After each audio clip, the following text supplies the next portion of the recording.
Cape Canaveral, Florida, SpaceX has begun a new chapter in the history of United States spaceflight.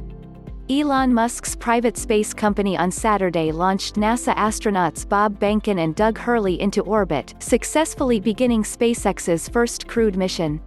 The company's Falcon 9 rocket and Crew Dragon spacecraft took off from NASA's Kennedy Space Center in Florida at 3:22 p.m. ET. The capsule is the first privately designed and built spacecraft to carry astronauts to space and is bound for the International Space Station.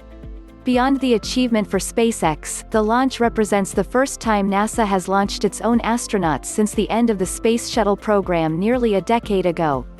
"It was incredible," NASA astronaut Bob Behnken said of the launch, moments after the spacecraft reached orbit. "Appreciate all the hard work and thanks for the great ride to space." Known as Demo 2, the launch represents the culmination of SpaceX's work thus far. Musk founded the company in 2002 and has since declared its informal credo to be making humanity a multi-planetary species. To date, SpaceX has launched dozens of satellites and spacecraft, but before Saturday, it had never put a human in space. Just after 3:22 p.m. the Falcon 9 rocket carrying Crew Dragon and the astronauts lifted off from the launchpad. About 12 minutes later, Crew Dragon reached orbit successfully. "Thanks for flying with Falcon 9," SpaceX's launch director told the astronauts. "We wish you a great mission." The astronauts are scheduled to reach the International Space Station on Sunday morning. The pair will spend a couple of months on board the space station before getting back. In addition to the launch, SpaceX also successfully landed the Falcon 9 rocket booster. The booster is the large lower portion of the rocket, which re-entered the Earth's atmopshere and landed on the company's drone ship in the Atlantic Ocean. SpaceX has landed its Falcon 9 rocket boosters 45 times. Musk was there to watch the launch in person, along with President Donald Trump and Vice President Mike Pence.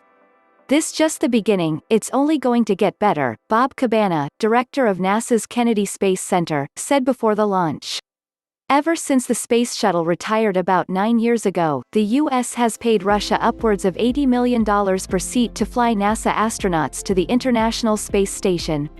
But NASA awarded SpaceX and Boeing with contracts worth $3, $1 billion and $4.8 billion, respectively, to develop new spacecraft under a program called Commercial Crew. For SpaceX, the Demo 2 launch represents the final flight test of its Crew Dragon capsule, built to carry as many as 7 people to orbit.